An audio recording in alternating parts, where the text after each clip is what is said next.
What's up everybody? In this video I'm going to show you how to make a mini bog garden. This is more for the people that live in those colder climates or the drier climates, and even those climates that experience winters within the year. With this video I'm going to show you how to make one specific type of bog garden out of the several that I make. This one has it to where you can control the ventilation, humidity, light, mobility of where you're situating the plants because of its small structure. And of course controlling the temperature. So with this specific bog garden I made the false bottom a little bit too big, and because of that I have to undo it. So when I recreate it I'm going to basically show you how I do it from scratch. For everything that I've used in this video I'll have it in the description, so just take a look and then you can make the exact same one if you like.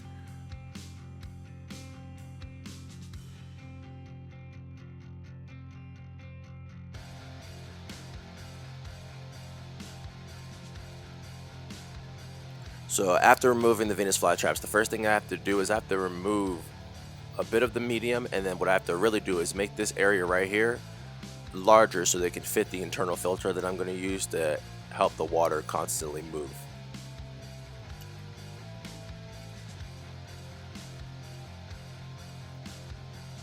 So after removing the medium and the false bottom, what you see here is that I have the false bottom that is a little bit too big for this specific tank. This is the first tank where I used one that has a ventilation system in the front, so the water can't be as deep as I'm used to having it. And because of that, I actually have to scale this false bottom down. If you count across, you'll see how wide it is, and then as I turn it onto the side, you'll see that it's going 3 squares up, and what I'm thinking is I'm going to have to take this and draw it down a little bit to where it's 2.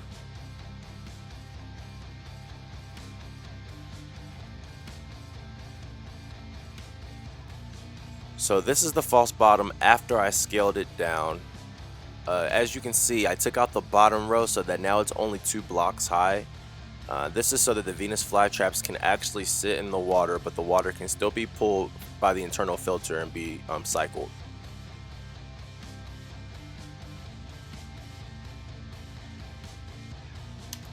So after placing the false bottom back into the tank, you'll see that I added back in the Sphagnum Moss.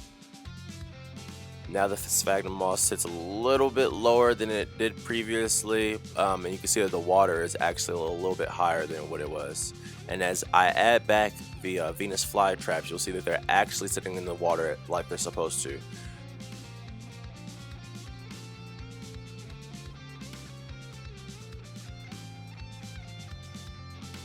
So now what we need to do is add in an internal power filter. This will help the water to cycle so that the water is never sitting stagnant. You don't need a big filter, 5 to 10 gallons will do perfectly fine. This one I bought from Walmart. We're going to remove it from the packaging, and the only thing that we're going to actually need is this filter. We don't need any of the contents inside of the box, such as, the suction cups or the filter or, any of this. All of this, throw it away, put it to the side, use it for something else, but all we're going to use is the filter. So now placing the filter back into the tank, you're going to see how low or high it sits.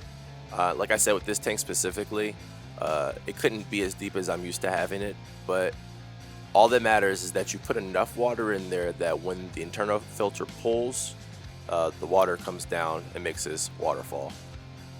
The waterfall can go straight into a plant from there, or it can go straight back into the water. It doesn't really matter. All that matters in this situation is that you keep whatever your medium is from blocking your internal filter so that it doesn't become clogged, and that there's always a constant flow of water so that the water can always be aerated and always be cycled. If you're having a big issue with your filter being clogged due to the fine fibers of something like sphagnum moss or peat moss, what you can do is you can take the sponge that was actually in part of the content materials and use that to block off whatever excess materials keep getting stuck into the filter. After placing back the Venus flytraps, this is what the bog garden looks like without the aesthetics added, such as green sphagnum moss. live sphagnum moss.